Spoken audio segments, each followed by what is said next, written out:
The following program is a PodcastOne.com production. From Hollywood, California, by way of the Broken Skull Ranch, this is the Steve Austin Show. Give me a hell yeah. Hell yeah. Now, here's Steve Austin. All right, everybody, welcome to Steve Austin Show. I am coming to you from the main streets of Los Angeles, California. We just got finished filming Broken Skull Challenge last Friday, and I'm happy to be done with that and moved on to the next endeavor. Before I get into the open of the show, I want to give you guys a heads up on the new PodcastOne app, which is now available for download at the App Store or Google Play. There ain't another podcast app like this one anywhere, and that's because the new PodcastOne app is loaded with some cool features that let you do a lot more than just listen to your favorite shows. You can access behind-the-scenes photos, articles, and connect with other fans of the shows you like. And you can watch over 1,000 360 virtual reality videos, and you can actually watch some of your favorite shows in virtual reality. It's like you're sitting right in the room with them. So get to the App Store or Google Play and download the new PodcastOne app now. Hey, gang, I'll tell you what. I've been scrapping around for a podcast today and over the last few days, just paying attention to all the weather, the hurricane, the tropical storm, the rain, just the devastation going on there in South Texas, Southeast Texas. And I tell you what, man, it is an absolute mess. I got a chance to call several of my friends down there in the Houston area, and they're fortunate enough to be hanging tight and in a high place.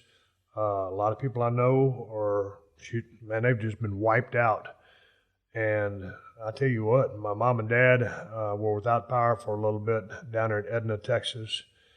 They got power back. A couple of my brothers are still without power. My sister is still without power. She's staying at a friend's house. They happen to have electricity, but have not been to their house yet, haven't seen their house. And I talked to Ted Fowler, 361, a few nights ago before the hurricane came in. And he was talking about riding the storm out. And I talked to him the day after it blew in. And Ted was, visibly, he was very shaken. He said it was spooky, and he said it was very scary. I guess a lot of people saw Ted on the news down there. They were interviewing him, and people saw him on Facebook and on television. Him and his dogs are okay. I just got finished texting him a while ago. Been kind of intermittent contact with him just because I don't think the signal down there is worth a damn. But as far as I know, Ted's okay. He says his house pulled through. I don't think it was damaged too badly. I don't know if he's in a low-lying area or a middle ground area or a high ground area. His place is a little bit higher than some places there. But, man, I sit there watching all this news footage. Our TV hasn't left the Weather Channel, Jesus Christ, in 5 days. So that's all we do is watch what's going on down there. And I can't believe the amount of rain that Houston area has gotten. And if you know anything about Houston, I mean, they can get a heavy rain and maybe get 3 or 4 inches, and it can totally smoke Houston within a couple of hours. But, man, this is a monumental amount of rainfall, and I think they've gotten 25 to 30 inches right now as I'm recording. They're expecting maybe another 25. And I was reading something in the computer today that said stuff like this happens like once every 800 years. So obviously, there's no documentation of this ever happening because 800 years ago would have been, I don't even need to do the math. But it's just unbelievable. It's going to break every record that Texas has ever had for a rainfall or river levels and all the other stuff at this amount. And then you read and hear that they're opening up all of the dams or whatever they're called, reservoirs, to drain them because they have to. And that's flooding out another 100,000 people just because they have to release that water. And then I don't mean to name drop, I briefly talked to Bruce Pritchard a while ago. And, man, he said there's no place for the water to go. And I think Houston area, that whole region is going to be underwater for several months. So, God dang, I've been following this so closely, and I have so many friends down there that I'll tell you what, I'm answering questions that you guys sent into the show over the past course of several months. just because I've been so focused on the weather down there, and because I have so many family and friends, and that's where I'm from. I mean, that whole area down there that's underground is my old stomping grounds. So I haven't had a chance to pay much attention to anything else. And I tell you what, man, you can say, hey, man, your thoughts are with anybody who's going through that. And I guess you can say it, but I don't know what it means. But I'm sure thinking about everybody down there. It doesn't mean that I'm able to physically go down there and help out the situation. But it's just, when you just think of the human factor, all these people that have lost their homes, their houses, loved ones. I mean, and then when you think about the animals, I saw some guys, herding cows up to higher ground, and how they're going to get there or where they're going with them is going to be a whole other subject, because where do you go when there's no place to go? Damn near every single highway in and out of there is underwater. And then you think about the wildlife, deer, everything else, hogs. I mean, man, dude, everything in the wild. It's absolutely crazy. I saw that viral video. That dog had a bag of dog food in its mouth that was walking down the highway, I guess. It's real sad. It's just absolutely devastating. I don't know what to say. It's just, it's hard to look at. I was talking to my father the other day. I called my mom, and she was taking her nap. And my mom was not going to leave Edna, Texas. Growing up down there in the South Texas region, my entire life, we've been through hurricanes and we've been through tornadoes, and we've stuck a lot of them out, but nothing nowhere near this level. But my mom was just not going to go anywhere this time, and so obviously my dad stuck with her, and they lost power for a little bit. And I called him, and my dad answered the phone, and he goes, "God dang it, Stephen." He goes, "This storm will just not blow away. It just won't, most time, if it rains a little bit, it'll rain for a couple of days, but not anything like what they're getting at the volume or the level." My dad's, I think he's 81 years old, and he ain't never in 81 years seen any kind of rain like this. And he goes, "I just wish this GD storm would get out of here." And when I saw the weather reports, when, Harvey first started spinning up, I heard it. Well, it was the night I called Ted Fowler 361, because Kristen, my wife, smartened me up that there was going to be a hurricane. I've had my head so far, in the sand over there in Agua Dulce, filming Broken Skull Challenge. I really don't know what's going on anywhere in the world. And I just found out about the hurricane, and I was just thinking, oh, man, it's going to come in there. It'll hit hard. And I heard it was like a level or category 4. And of course, it had to come in right where Ted Fowler lives. Rockport, it devastated Rockport. I mean, that high wind, it blew Rockport off the map. And I thought, hey, man, they're predicting all this rain and how this hurricane, I don't know how they track these things, but they said this thing's basically just going to go out in a circle, come back, stay in a circle, and it's not going to leave the area for 8 or 9, 10 days. And I was thinking, man, surely this thing has to dissipate after a while. There's no way it can stick around this long, or the water, or that the sky can hold that much water. Well, man, I was wrong, and they were right. This thing has unleashed an unprecedented amount of rainfall and just headaches, hassles on that entire southeast coastal region, now getting up into Louisiana and some other states. But anyway, I'm going to answer some questions that you guys sent in. Like I said, I just finished filming Broken Skull Challenge. After about, I guess it's now day 3, Saturday, Sunday, Monday, I'm almost rested up from everything. It normally takes me about just a few days to recover from filming that show, because you're out there in the middle of the desert on top of a mountain, and the sun is shining on you. You got sunblock on, you're yelling at people, and it takes a toll on you, along with getting up at 5 a.m. every day and training. So I'm starting to come down from that. I think season 5 is going to be really cool. Season premiere Tuesday, September 26th, 10 p.m., 9 Central on CMT. Looking forward to the show. It's going to be a good one. Let me just skip to some good news. I had been in contact with some people that are very close with Ric Flair, the Nature Boy, who's been in the hospital there in the Atlanta, Georgia area, and staying on top of that situation. And I got a chance actually to talk to Ric Flair just about an hour ago, and I called him, and man, we got a chance to, we were laughing and joking a little bit, and I'm not going to report on anything as far as Rick's health goes because I don't know anything, and if I did, it's not my business to say it. I just say that it was great to hear him. He sounded in really good spirits, and it was good to talk to him. I'd been hanging on about every day of his development since he's been down there in the hospital.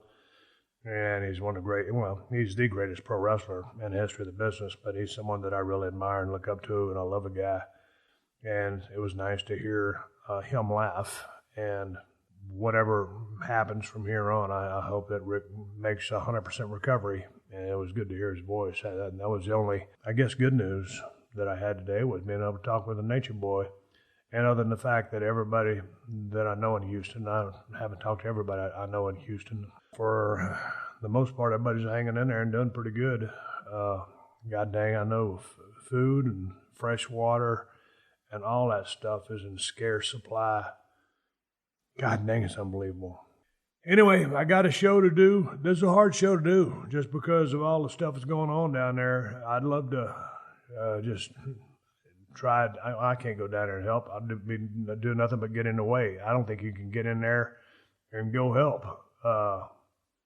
All I can do is sit there and watch from afar. I'm 1,500 miles from that area, and I'm watching everything on TV. I talked to the people that bought the Broken Skull Ranch. They're based out of the Austin area. They were doing okay.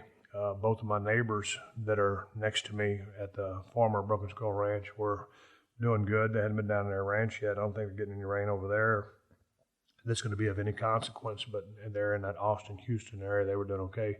Anyway, people listen to the show all over the world, so I'm going to move on down the road and get into the body of the podcast. But that's what's first and foremost on my mind is I want to wish everybody down there in Texas, just dig deep, hang tough, stay tough, and man, I'm thinking about you. And this is a hell of a storm that Harvey has turned out to be, and the repercussions, the devastation, the damage in many, many regions will take years to overcome, and certainly no one will ever, that has gone through this, will ever forget it. I can sit here and watch it from 1,500 miles, but man, there's some people down there that are being tough and really hanging in there, and that's what they're going to have to do to weather this, no pun intended, storm. So, Texas, I'm thinking about you.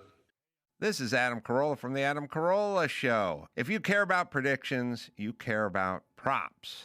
And right now, it's all about playoff pressure from the hardwood to the ice. Every possession, every shift, every shot, well, it all matters. BetOnline has always been the home of real sports betting.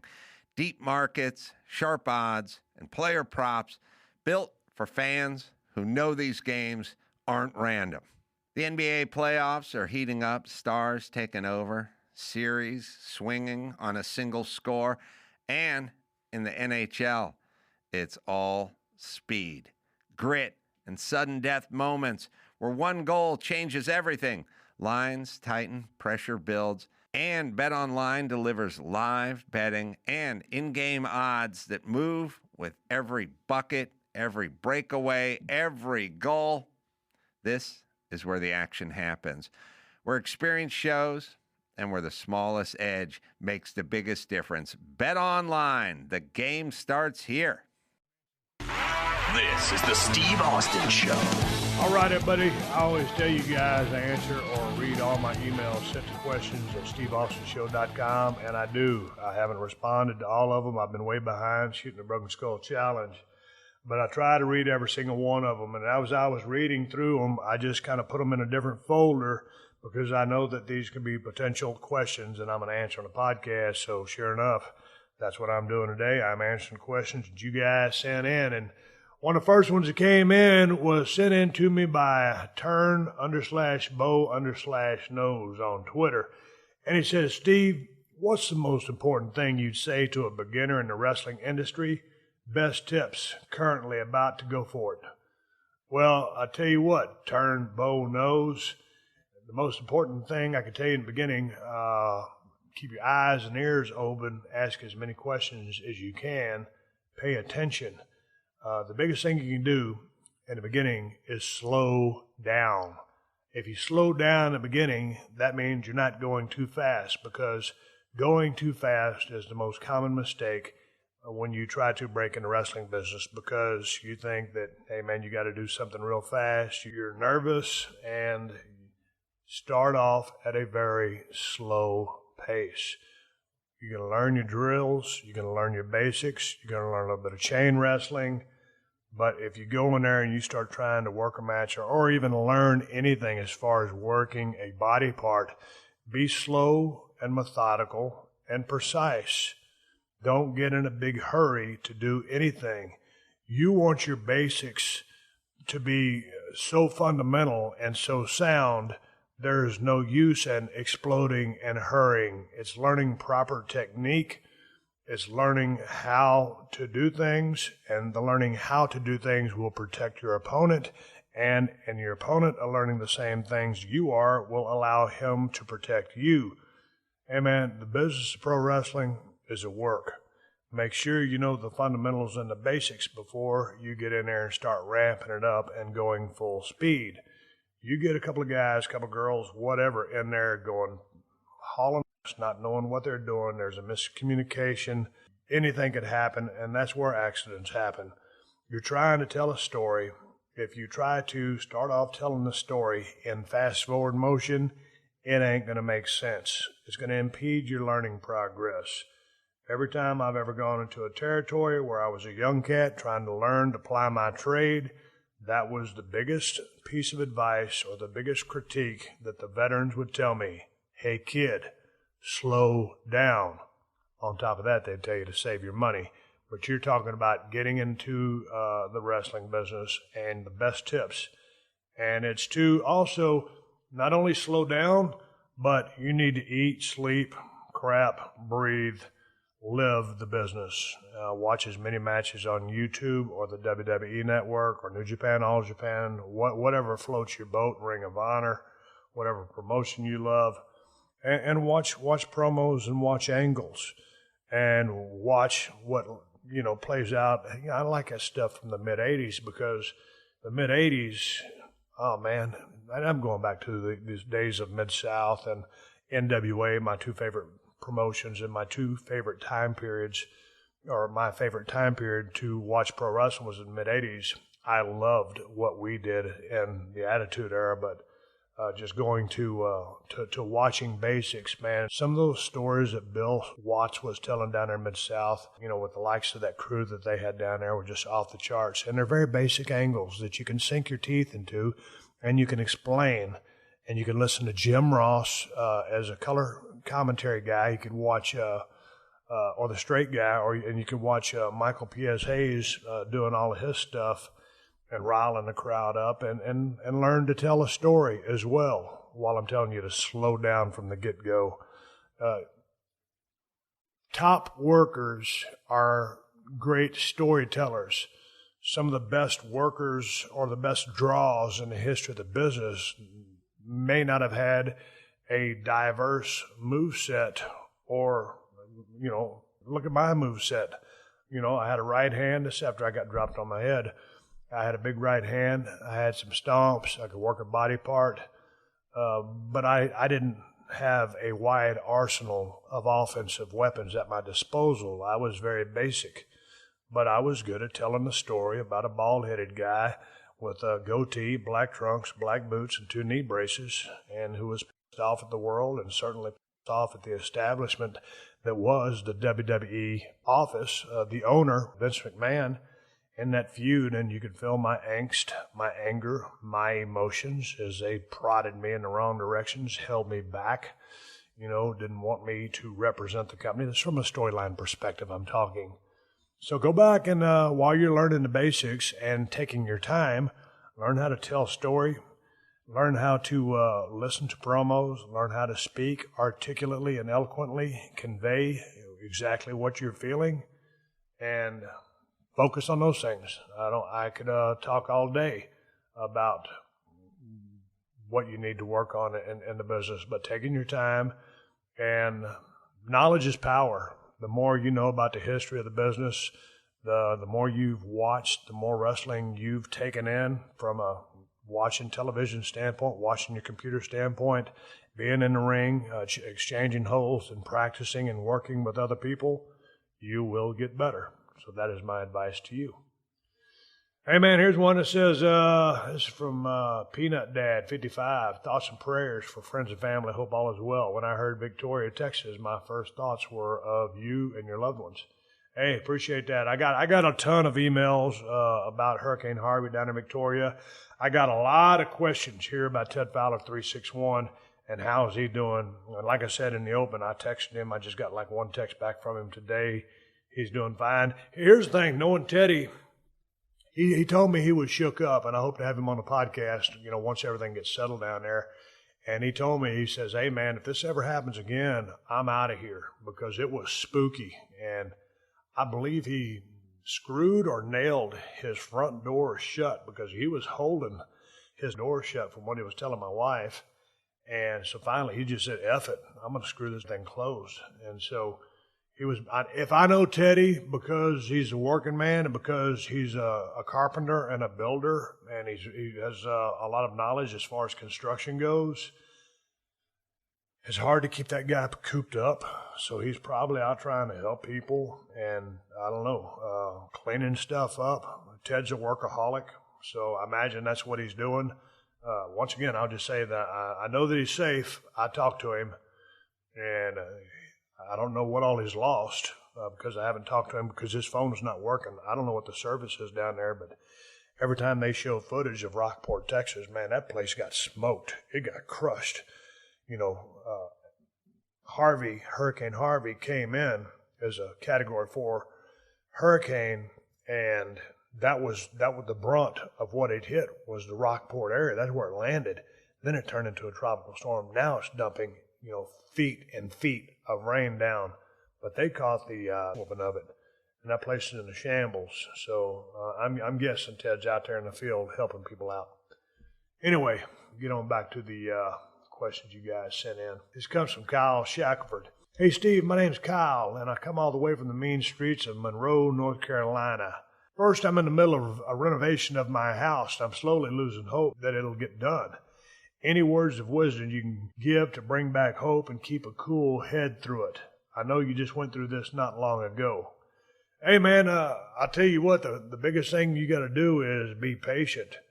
I remember when we first started our remodel, I thought we was going to be done in about 2 or 3 months. My wife started doing all the organization of our remodel. Man, I was the guy, while I was working to put the money in the bank account, my wife was the one writing the checks. I still, to this day, don't exactly know what our remodel ended up costing us, and there was a lot of repairs because our house was kind of jerry-rigged from all the past additions from way back in the day. I'd never done a remodel before, so I'd never been through it, and we completely gutted our house.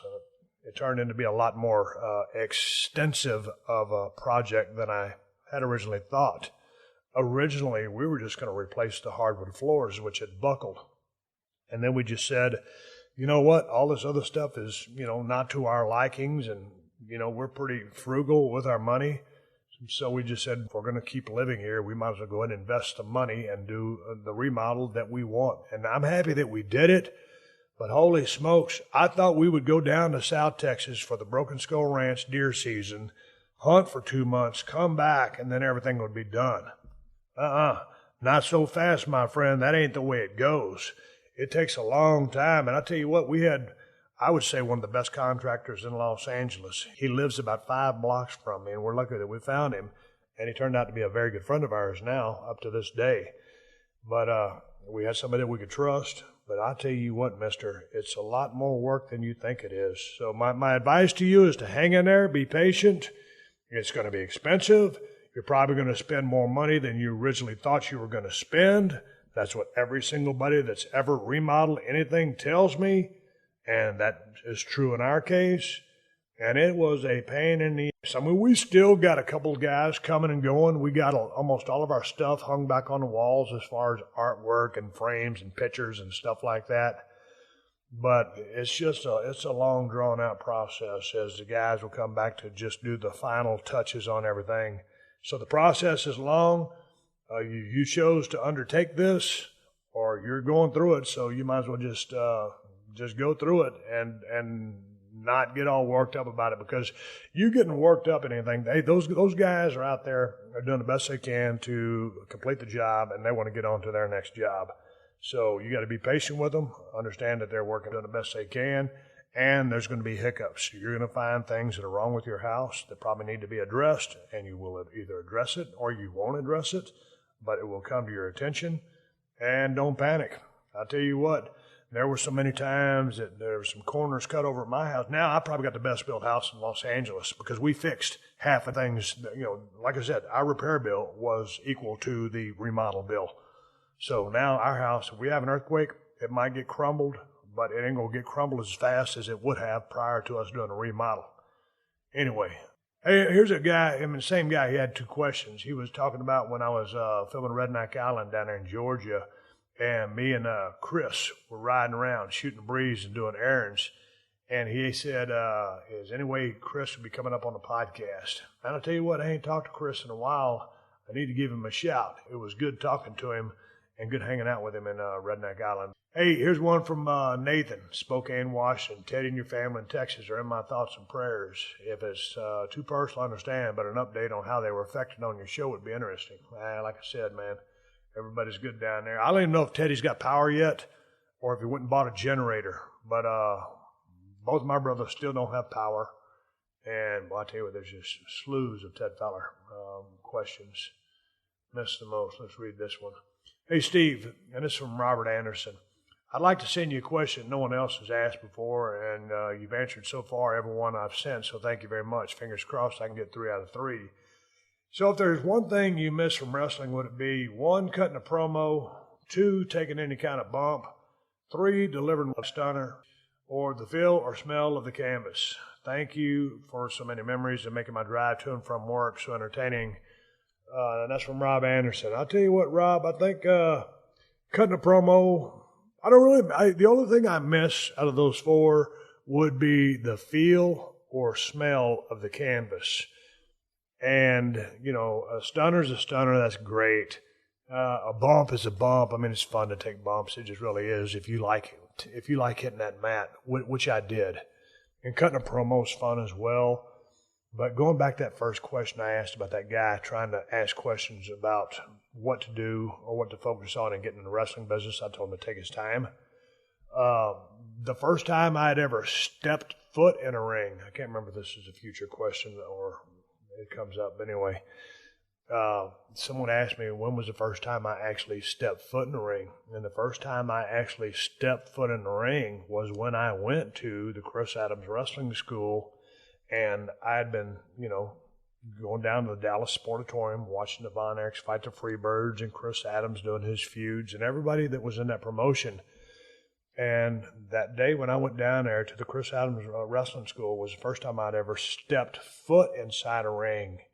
And the first time you step foot in the ring, you notice a little bit of give in the mat. And don't get me wrong, that ain't no trampoline, but you're walking on a surface that you've never walked on before. And I can tell you one thing, the mat, the blue covering or whatever covering it is that they have on that ring, on top of that plywood, on top of those 2x6s, on top of that metal frame, almost every single mat smells the same. It smells like sweat. Sometimes it's encrusted with blood. There's blood stains on it from either people getting busted open, hard weighed, color, juice jobs. And it's a feeling you won't forget. And it's a feeling that's, you can almost, I don't get goosebumps anymore because my arms are messed up from that, when I got pile drive. But there is just a feeling you get when you walk around and they've got the overhead lights on. They got the ring lights on.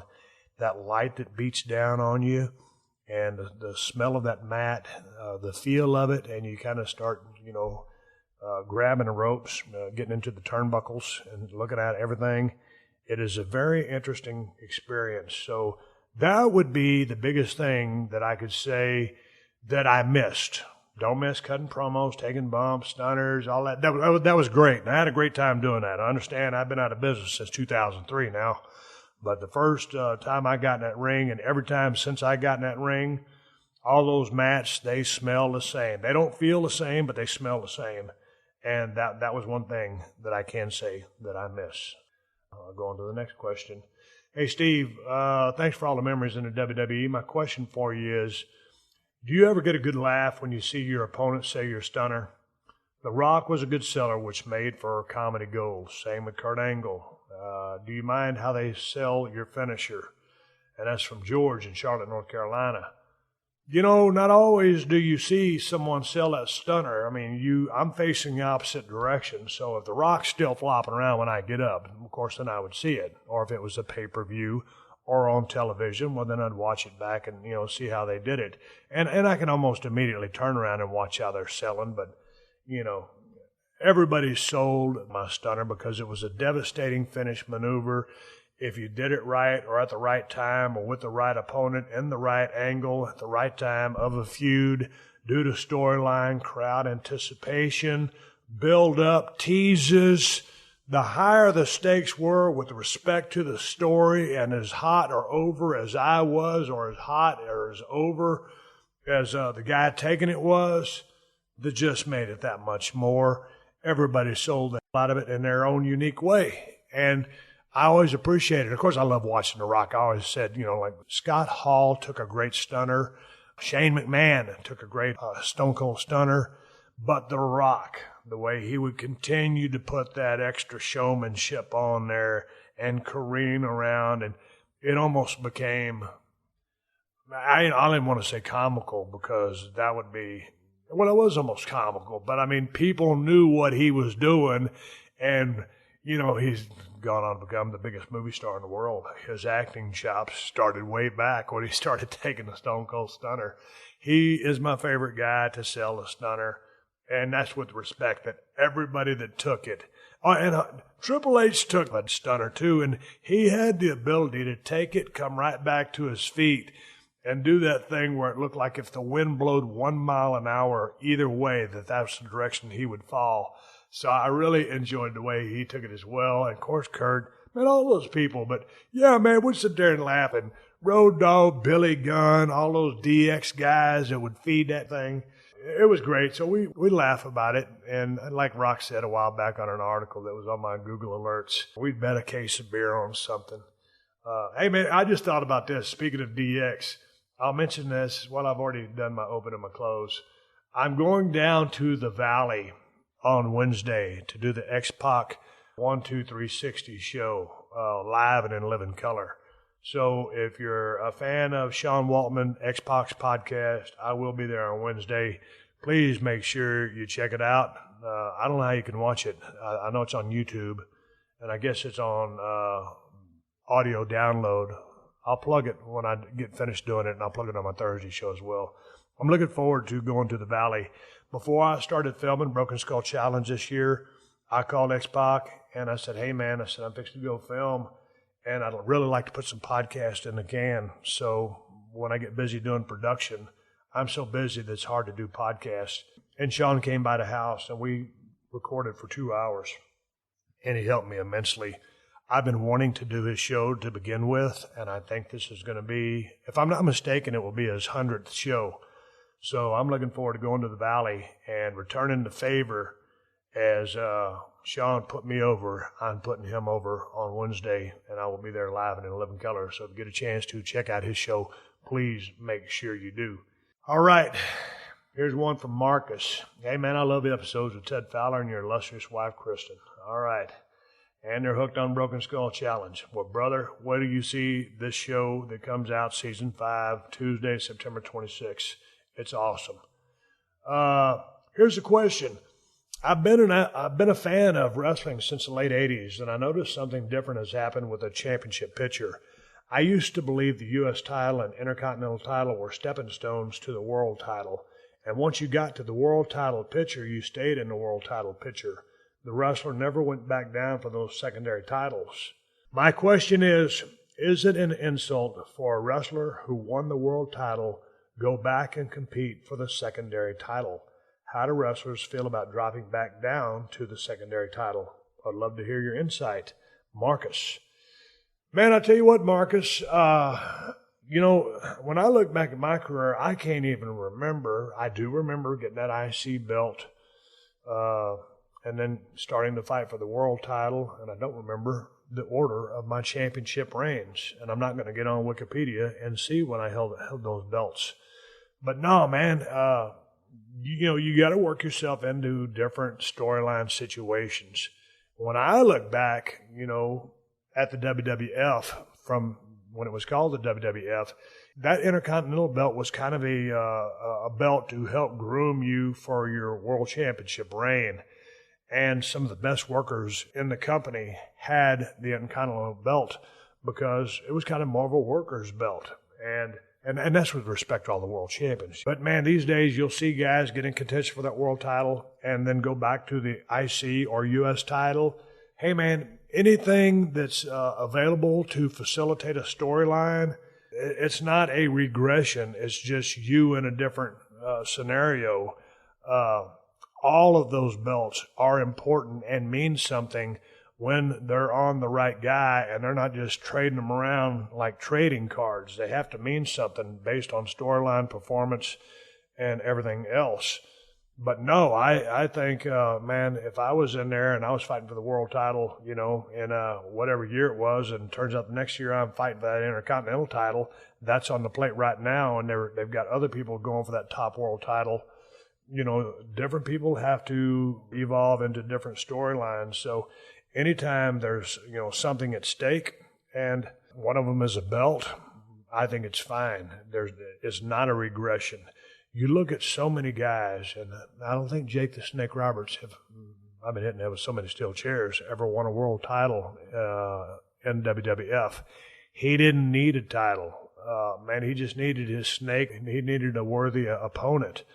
So, a belt is a formality in many cases. In many cases, it can help someone get over. In many cases, it's used as a tool to get someone over, but doesn't necessarily get them over.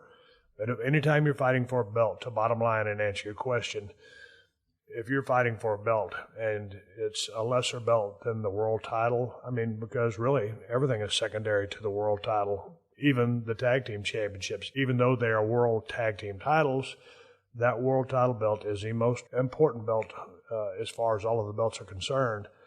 But anytime you're fighting for a belt, it is something at stake, and it's all good. So I can't go back, dude, and go back to the 70s, 80s and look for guys. Now, if you're going for a junior heavyweight belt, which is at a lighter division, well, that would probably be a step backwards, unless you lost a bunch of weight. But other than that, man, if you're fighting for a belt, it's all good. Hey, man, I told you guys I was getting my truck repaired. I just called my technician today, and now they're trying to find out where that leak is coming up in the front of my motor. And he says, hey, Steve, and this is coming from Timothy, before you spend $1,600 at the dealer, find a performance shop that does LS motors. They could do the cam swap and the tune-up for that price and put your truck at nearly 450 horsepower.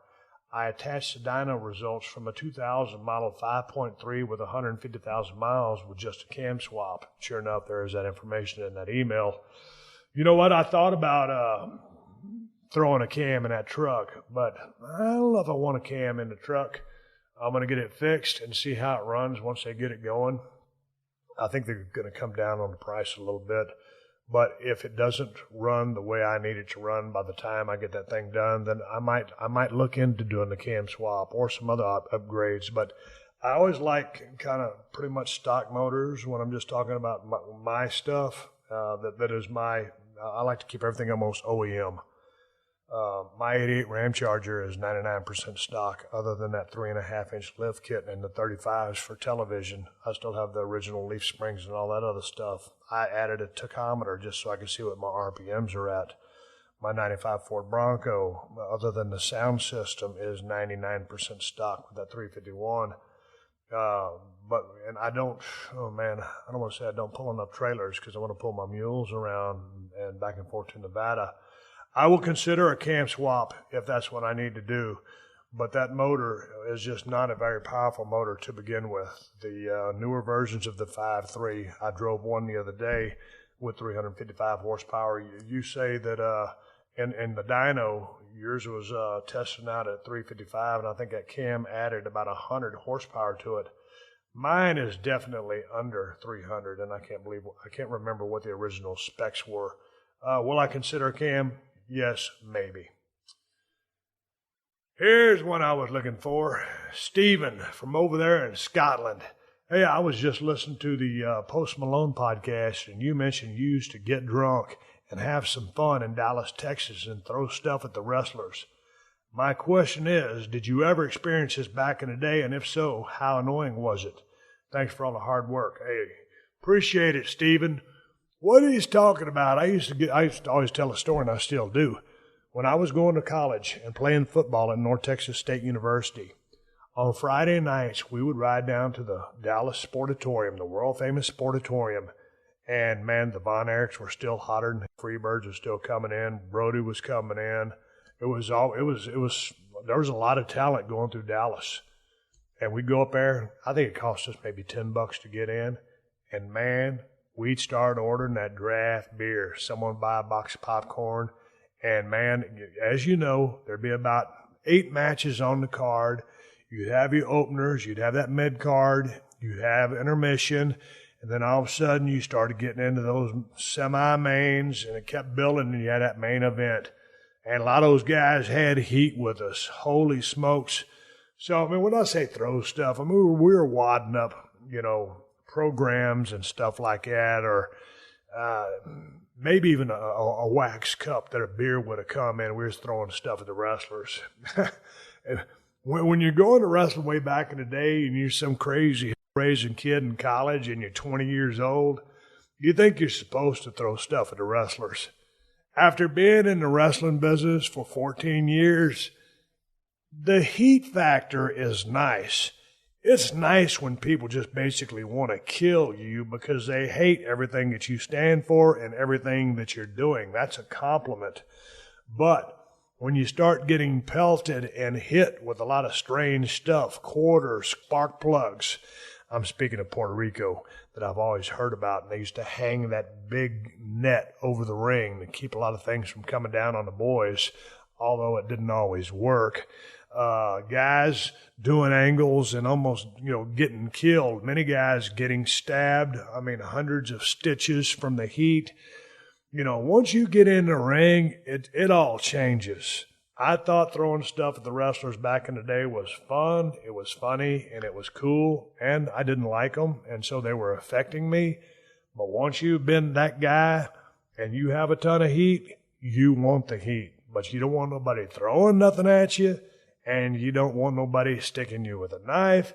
There'd be a lot of guys that were young in the business, and they would lean up against the crowd, that first few rows, lean their backs into the crowd. And boy, I tell you what, you could do that. And as soon as you did that and you came back to a dressing room, a veteran would tell you, hey man, don't you ever lean in a crowd like that. You never know who you have heat with. I mean, this was even the baby faces. And sometimes, we would do things like that. And you just let the crowd, slap you on the back, touch you and stuff like that. And most people have real good intentions. Some people been out there drinking, don't know how strong they are, start getting a hold of you, and before you know it, I tell you, just people get spun up, and it can get crazy, especially as a heel with heat, and someone's looking to do harm to you or sneak in that cheap shot because they can. You got to watch yourself, mister. So, yeah, it was cool back in the day, but after I got in the ring, I understood that wasn't so fun. I always remember back in the day when they'd make the announcement for the shows, hey man, don't use laser pointers at anybody. And I was thinking, what's the big deal? Well, now all these years later, I know that if they shine one of those laser beams in your eyes or whatever, I mean, it can cause serious harm to your vision.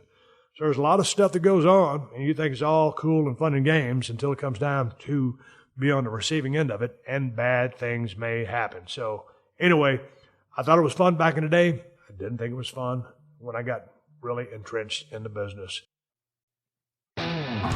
The Steve Austin Show. The Steve Austin Show. All right, everybody, let's get back with the podcast. I'm answering the questions that you send in to questions@steveaustenshow.com. If you have any questions, send them to the email address I just provided because it gives me information to ask these questions on a podcast. And I read every single email that comes through. I can't respond to all of them, although I try like to. Still working on responding to the emails that a lot of you guys mailed in about Hershey the Wonder Dog. Back to the questions. This one's from an email address called Broken Stinger. Hey, Steve, my question is, what was your take on wrestling in the Meadowlands in New Jersey at the Continental Airlines back in the day? Oddly enough, your neck injury against Owen Hart and your back injury from Booker T slamming you on the announce table both occurred at that arena, if I'm not mistaken. If you look past those injuries, was there anything good about performing there, or was it just another arena to you? Being in the shadow of New York, it never gets talked about, but you guys went there a lot back in the day. Okay, Broken Stinger, let's talk about Continental Airlines Arena in Meadowlands, New Jersey. First of all, pretty easy building to get to. When you think about the three big buildings from back in the day in that New York area, you got Nassau Coliseum in Long Island, you got Madison Square Garden right there in New York City, and you got Meadowlands Arena there in Jersey. Easy to get to, most times with Lewin and Newark Airport. I like Meadowlands Arena, and two injuries did happen. Almost got paralyzed when I got dropped on my head. It was an accident, and I'm over it. And then when Booker T put me through the table, he dropped me perfectly. I just skipped off that disc like a stone across the water, like if you're skipping a rock across water. And, man, I careened off that disc because I was so wet and sweaty and hit the legs of a heavy chair and broke 3 bones in my back. So that's the injuries that he's talking about. As far as working there, man, that was all the buildings that I just named, those are tough buildings to get over at, especially Nassau Coliseum. God dang, if you were coming back and from an injury, a layoff, shooting a hot angle, it's hard to be a babyface there. And so you never want to make a comeback at Nassau Coliseum because people, that's basically a heel crowd territory. And great wrestling fans, make no mistake about it, great wrestling fans, they love our action. But as a babyface, you don't want to make a comeback there. As far as Madison Square Garden goes, that place is magic because it's Madison Square Garden. I mean, it's right there in the center or whatever of New York City. Maybe it's not the center where there's uptown, midtown, I don't know what town, but Madison Square Garden is just magic. And obviously, it's not even the backyard of WWF, it's the front yard. And, it's basically that territory, WWE is called New York. It's not called Stamford, Connecticut. When Vince's father first started that territory, it started off, if I'm not mistaken, in Washington, D.C., and it ended up in Stamford. But, a lot of people call it the New York territory. So the garden is a garden. Every time we were there, the old man was there. When I say the old man, I mean Vince. Vince and everybody that was important in that office or in that business was there. And a lot of celebrities would come and, be backstage or whatever. And that was a place where there was a buzz, there was an excitement. When you worked at the Garden, it was like a pay-per-view was going on. That's how important those shows were. And that show in that house usually drew very well. And we had some loaded cards back in the day. And the thing about the Garden is it's a very short entrance from the dressing room to the ring. Now, let's go back to Meadowlands Arena because that's your question. I really like Meadowlands Arena. It had a good vibe. When you come off the highway, you start seeing the exit to Meadowlands, and then, of course, the Giant Stadium is right there as well, if I'm not mistaken. It's been a while. Easy to get to. You can see it in the distance. You come across those wetlands and get in the building. It was a pretty nice facility. Had good atmosphere. And they were a tough crowd, too, but they love their wrestling. And so it was a great building, and the people there were good. I always like working Meadowlands for some reason. Now, the Garden kind of stands head and shoulders above all the places, and it's a close tie. I think I would go Madison Square Garden first, of course. Then I would go Meadowlands, and then I would go Nassau Coliseum. Now, I enjoy Nassau Coliseum. It's just that being in Long Island, when you're from South Texas or from the South, and you start driving through some of those areas, it can be a little confusing. That building was, when the crowd got there, a hard place to get out of. But Well, the Garden was a tough place to get out of. Holy smokes. If you had any heat on you as a heel, or if you had steam, or you were over as a babyface, they used to sneak us out of the Garden in the back of an ambulance or some kind of car. They'd kayfabe, getting out, because as you were driving out, because you got to go through that tunnel that winds around the Garden, and as you were coming out, man, they would tear off your rearview mirrors, your antennas, all that stuff, and that was depending on how much heat you had with them or how over you were as a babyface, and it was kind of like getting paid a compliment by how much damage they did to your vehicle. And it was absolute insanity. But the Meadowlands Arena was a cool place to go, easy place to get to, and I enjoyed working there. I think if you ask most of the boys if they like working there, they would say that they liked it as well. So cool place, comes in second place to the Garden, and just comes in front of Nassau Coliseum. Now, here's the thing. I know they now have Barclays over there in Brooklyn. That's a new venue. I've never wrestled there, so I've never been there, so I don't know anything about it. I've seen pay-per-views there. Obviously, SummerSlam was just there. I remember the match that Sasha Banks had with Bayley, and that crowd was off the charts, and those two girls, man, well, Jesus Christ, what a match that was.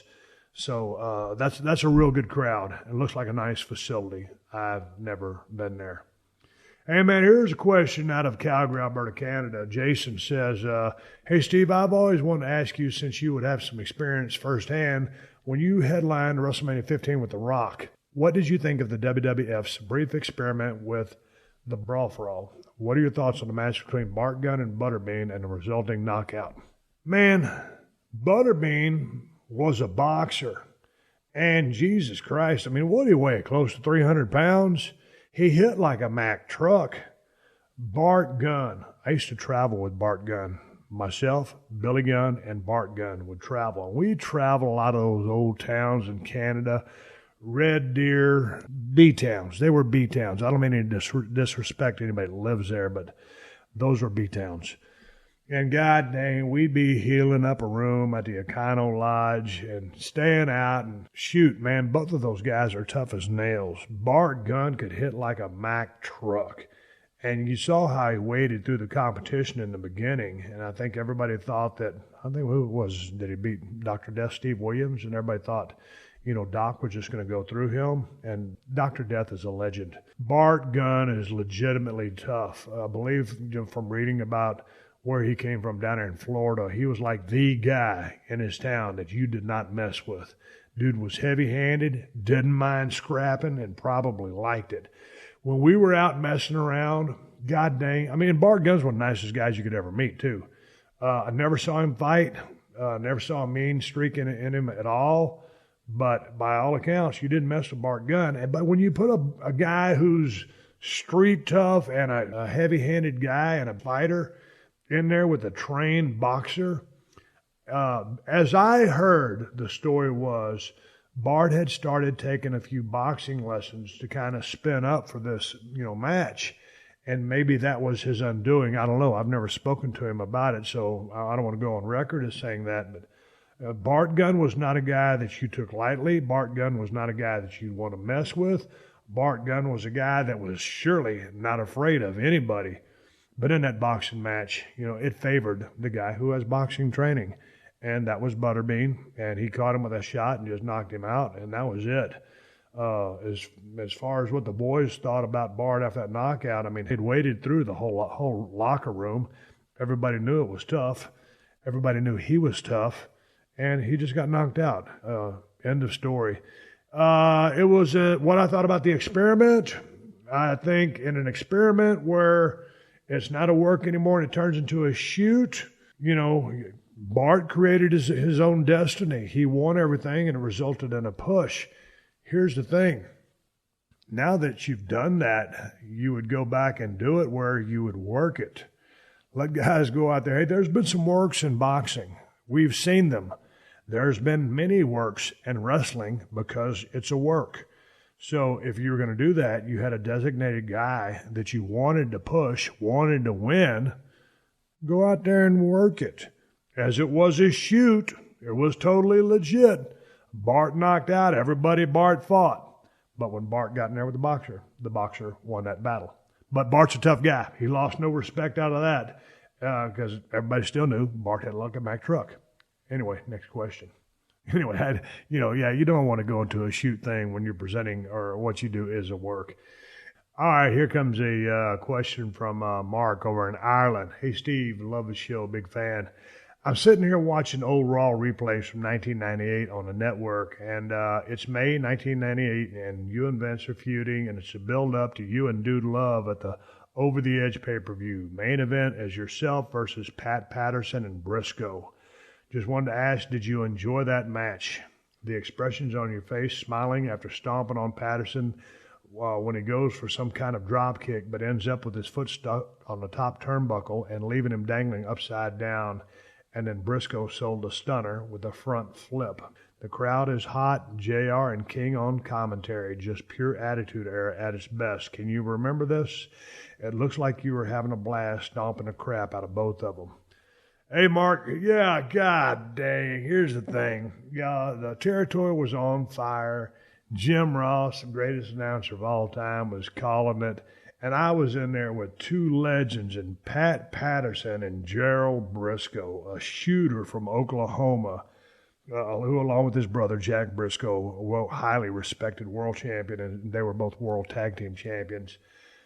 Here's the thing. If you know Pat Patterson and you know Jerry Briscoe, how charismatic and funny and natural-born storytellers these guys are, when you sit down one-on-one with them, if it's just Pat or you and Jerry, I don't think Jerry ever met a stranger. He was just this, well, he was an older guy when I met him, but he was like his old soul, and it was just it was just cool. I mean, we was from Blackwell, Oklahoma, from some little bitty town in Oklahoma, tough as nails. God dang the time he suplexed me over in Kuwait with a chicken wing suplex. Just two great storytellers. Those two guys were having so much fun. I was kicking the crap out of them. They were over.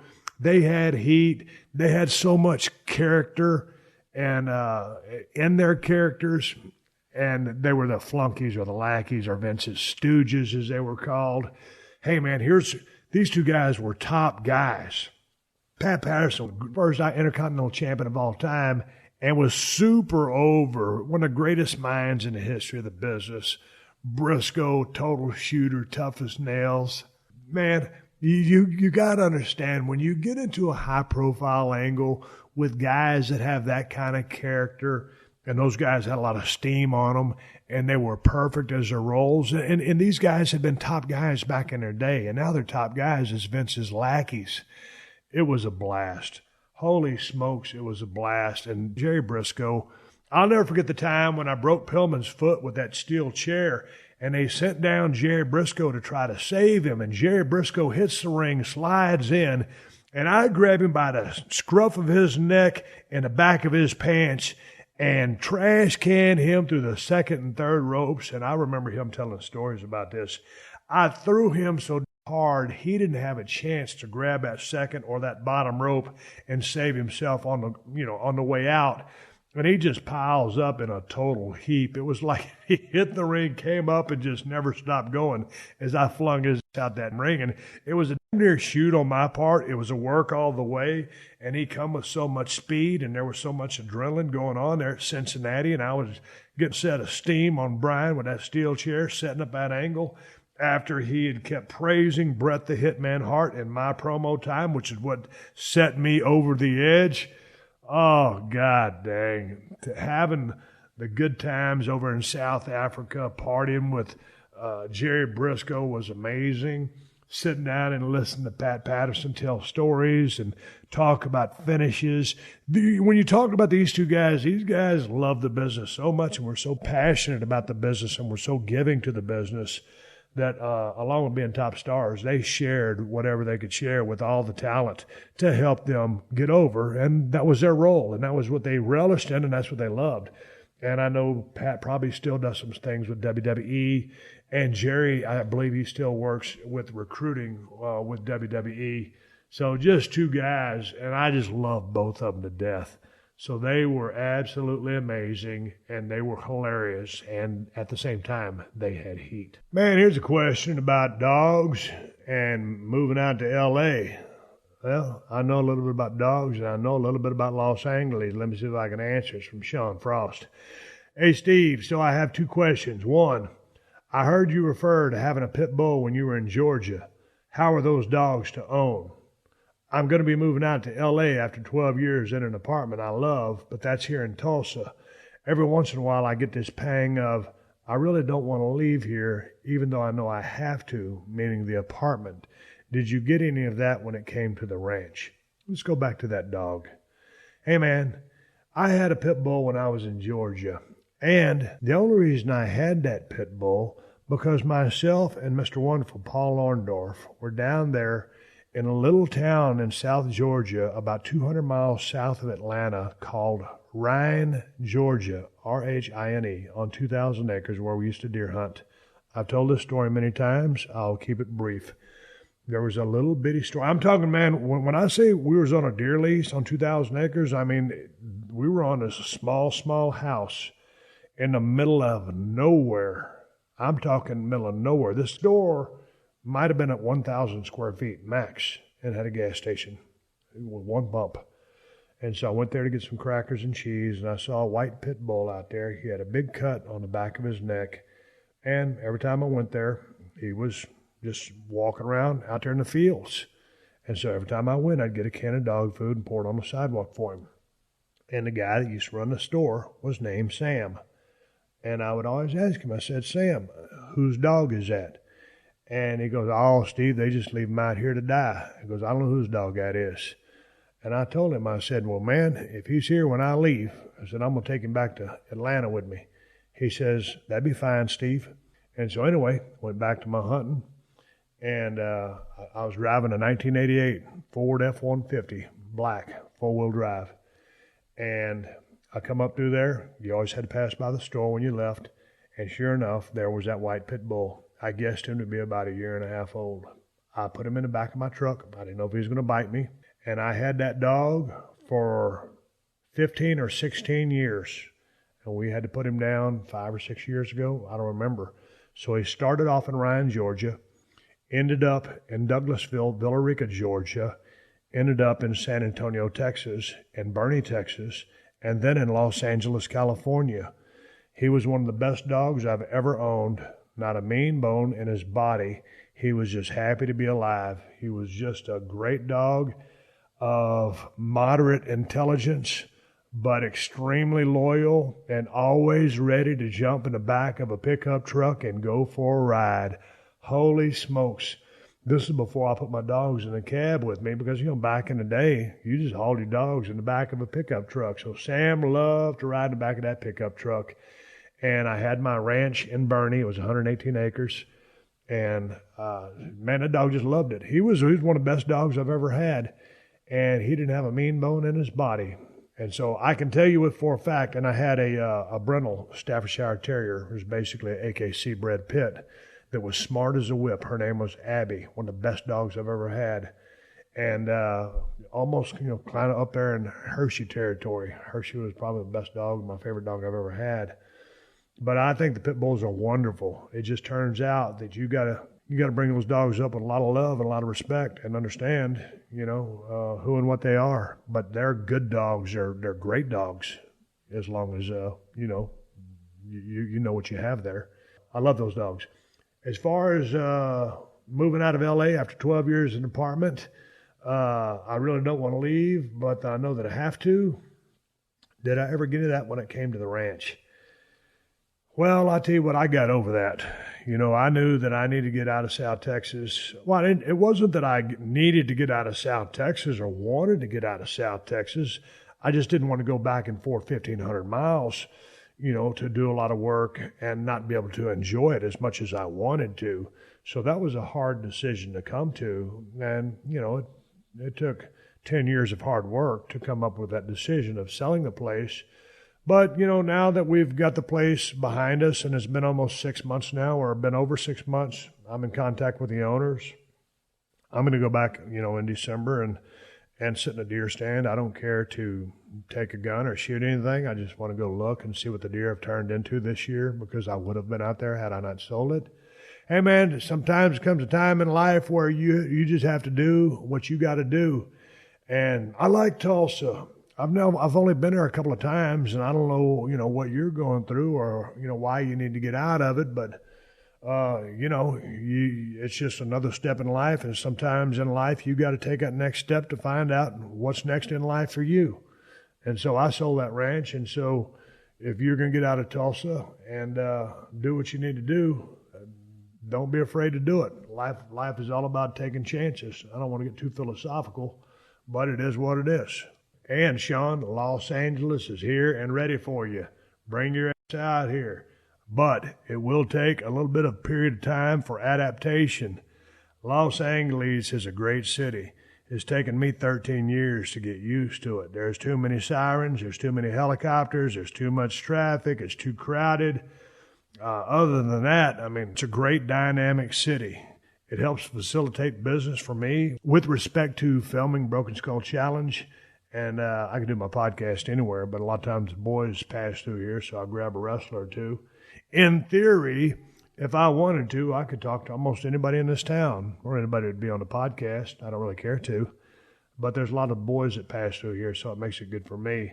And in and of itself, Los Angeles is a wonderful place with some of the best weather. Well, I always say Southern California or the Marina Del Rey area specifically, because that's where I live, is the best weather year-round that I've ever experienced. So it's a rat race, but it is what it is. And that's why I'm still looking to have a place to get away, whether it's 50 acres, 300 acres, whatever it is that I find. I'm looking for another place to call the Broken Skull Ranch. I have to have a place to escape to, and that's what I so much loved about the Broken Skull Ranch, 2,000 acres in South Texas. And the reason I sold it was to find someplace closer so that I can enjoy it more. So I'm in the hunt. Hey, man, just like Guns N' Roses sang a long time ago, when you get out here, welcome to the jungle. Welcome to the jungle, kid. Hey, here's a wrestling question from George in Chile. God dang, I don't think I ever got a email from Chile. I do now. Is it Chile? Chile. Big fan of the show. I got a wrestling question. In the ring, does it hurt to be thrown against the turnbuckles? Well, it can if you land wrong. If you land solid and land even and land perfectly, no, it doesn't hurt. But I'll tell you what, if you attack that turnbuckle like you're supposed to, then it just feels good. It'll shake the ring, and it looks fantastic, and it looks devastating. And one of the things that brings to mind is Bret the Hitman Hart. When I used to throw him, or whenever anybody used to throw that guy into a turnbuckle and he'd sell that on his back, it just looked amazing. And then when he took that turnbuckle, I don't even know, maybe he didn't invent it, but he was one of the first guys that I remember to use it effectively. When he took that turnbuckle front on and just slammed into it with his sternum, and it was a perfect bump. It looked absolutely devastating, and I would dare to say there's a few times Bret ate that turnbuckle, and I probably just rattled everything in his rib cage and his internal organs, because God dang, he would take that with force. And then he would, of course, just sell the hell out of it. It looked amazing. So in a perfect world, almost all the times, it never hurts. If you land crooked, though, if you land in sections, or if one part hits before another part with respect to the top and bottom buckle, you could wrench your back out, throw it out, slip a disc. You could do anything. You generate so much force in that position. For the most part, though, it looks great and doesn't feel bad. Here's one from Mark. Hey, Steve, I've heard you speak about ring psychology on the show, typically baby versus heel. How does it work, or in your opinion, should it work when it's heel versus heel? Are there any examples you can think of where this is pulled off really well? Mark, thanks for years of entertainment. You're welcome. Mark, classic match would be Jake the Snake Roberts versus Randy Macho Man Savage from years ago. And I believe both guys were full-blown heels. And it was a Saturday night's main event. It could be wrong, but I think I'm right. And they just worked straight up, both guys working their style.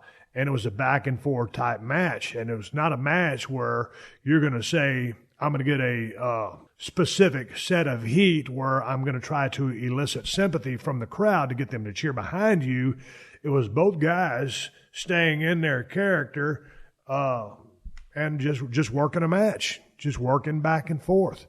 And it was very effective. And you know what? As a matter of fact, I'm going to go back and rewatch that match. I've already done the close to this show, so I didn't put this in there, but I'll put it in there right now.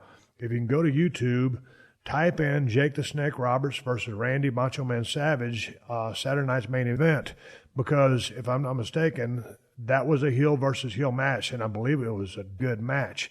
Jake was always very economic in the ring, no wasted movement, motion. Everything was building to a short arm clothesline into a DDT, which was his finish.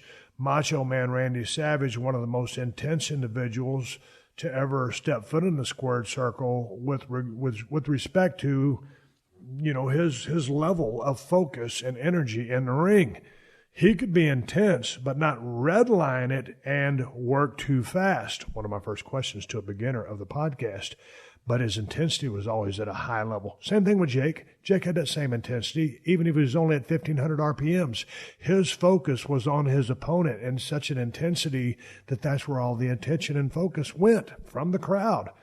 And so both of those guys really had great chemistry in the ring just due to both of their personas from a work standpoint and a personality standpoint. And I don't know if Jake and Randy were close or they had heat with each other or what their relationship in or outside the ring was. But I just know when I remember that match, and now I'll go watch it back, it was a hellacious match. Your job is not to try to open up a set of heat on another guy to elicit sympathy from the crowd to get them to cheer, but tell the same story. Both guys are probably going to take shortcuts. Both guys can do a little bit of cheating because it's within their wheelhouse, as long as they're telling a story about two guys who are trying to move to the next level and going for the all-important win. In today's landscape, or in the landscape 6 to 12 months ago, a lot of 50-50 booking in the current wave of United States wrestling with respect to WWE. Wins and losses matter dearly. And so in this match, both guys going for the W because, dude, I never got into anything to lose. I've always gotten anything as far as a competitive endeavor to win. When I was throwing the discus in high school, I didn't go out there and get in that circle, start spinning around and think, hey, man, I hope this one's good enough to win me second place. Hey, second place sucks. You're going for a win. I can't ever remember taking a field in Edna High School or Wharton County Junior College or North Texas State University, lining up against the other team and saying, God dang, man, I'm pretty sure we're going to lose this one, but it'll be okay. No, I remember going out there and trying to win with 10 other guys on offense, and if I was playing defense, 10 other guys on defense. Collectively, as a team, we're trying to win every single game because it mattered. So that's the attitude that Jake and Randy took into that ring, and as heels, both trying to win the match by hook or by crook, clean pinfall finish, cheating, whatever it took. It's all about winning. And so that's the story that you're trying to tell. Two guys out there, whether they're rule breakers, faces, it don't matter. You're trying to win. And wait, let's flip a coin a little bit. If it was two baby faces out there working, same thing with the heels. Traditionally, I just like a heel baby match because that's tradition. But if you got two babies out there, they're working the same formula that or the same method of operation as those two heels were, Jake and Randy.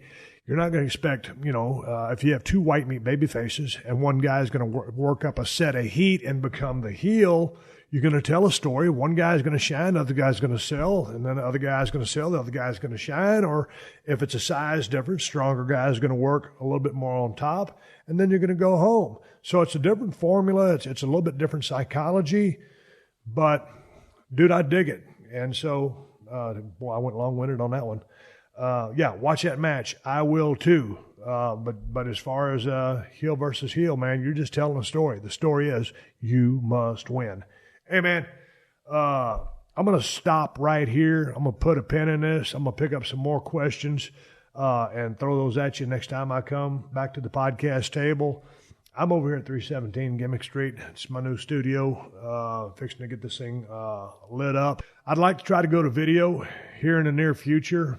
I don't know what the timetable on that is, but I've been wanting to go to video for a long time. Let me close this computer. I'm done.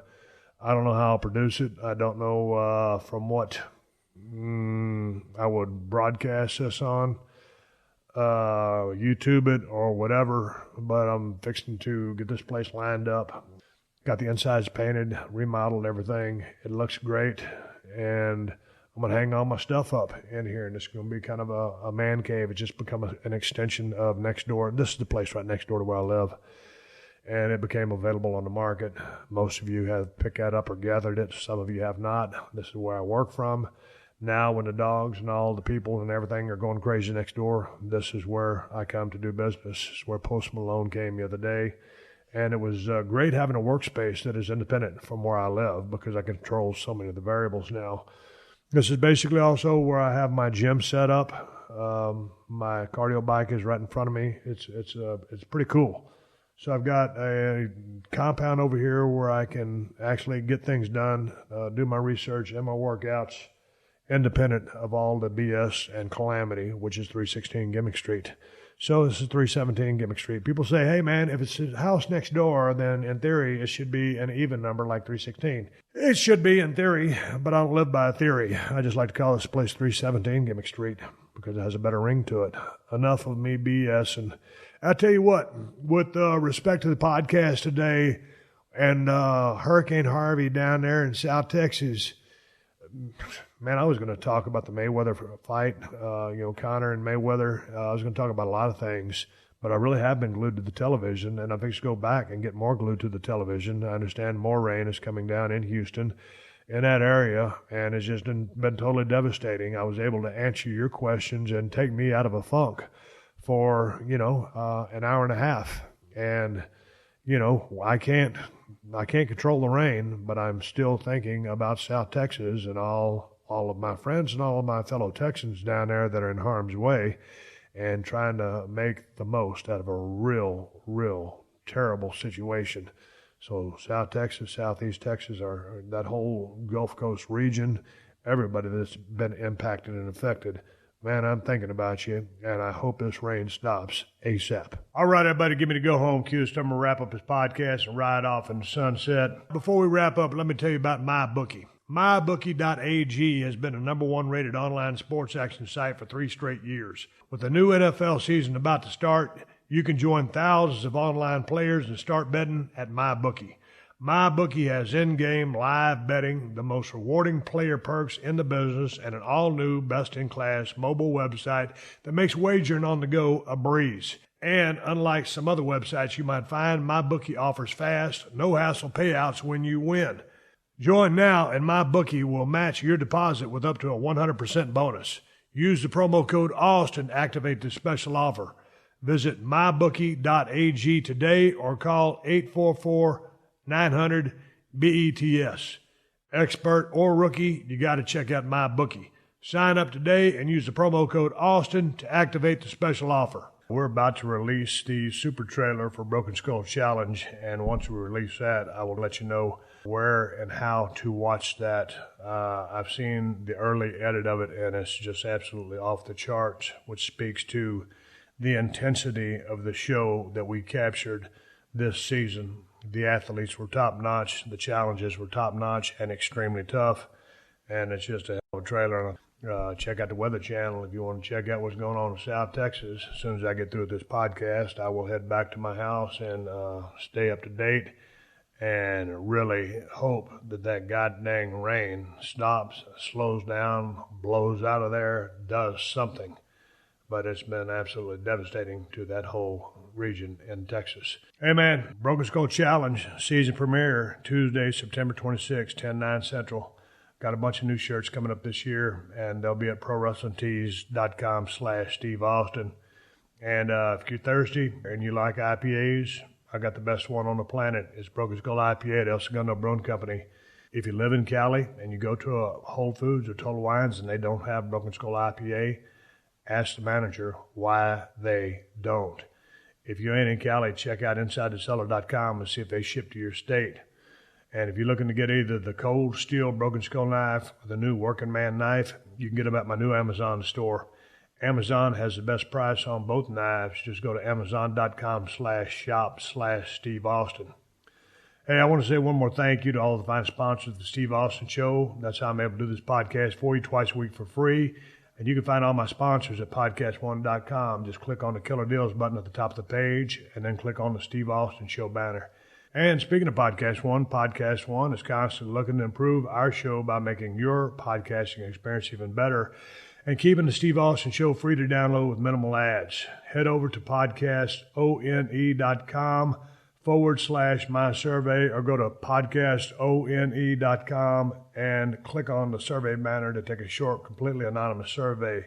The survey is less than 5 minutes of your time and will go a long way in helping us find appropriate advertisers for the Steve Austin Show. If you've done the survey before, we'd really appreciate it if you did it again so we can constantly evolve and better suit your needs. Again, go to PodcastOne.com/my survey or go to PodcastOne.com and click on the survey banner to fill out this short anonymous survey. If you want to follow me, Steve Austin, on social media, you can follow me on Twitter and Instagram at Steve Austin BSR. Folks, until next time, my name is Steve Austin, and I'll catch you down the road. This has been a Podcast One production. Download new episodes of The Steve Austin Show every Tuesday at PodcastOne.com. That's PodcastOne.com. At first, I didn't think it was real. I woke up to this blinding light, and I was transported to another place. Pluto TV! Then I heard a voice. Come with me if you want to live. There were thousands of movies and shows, and they were all free. The truth is ours. It's just so beautiful. On Pluto TV, free streaming of Terminator 2, Fringe, Arrow, The 100, and The X-Files may cause excitement, loss of sleep, and sudden belief in extraterrestrials. No credit cards or alien encounters necessary. Pluto TV. Stream now, pay never.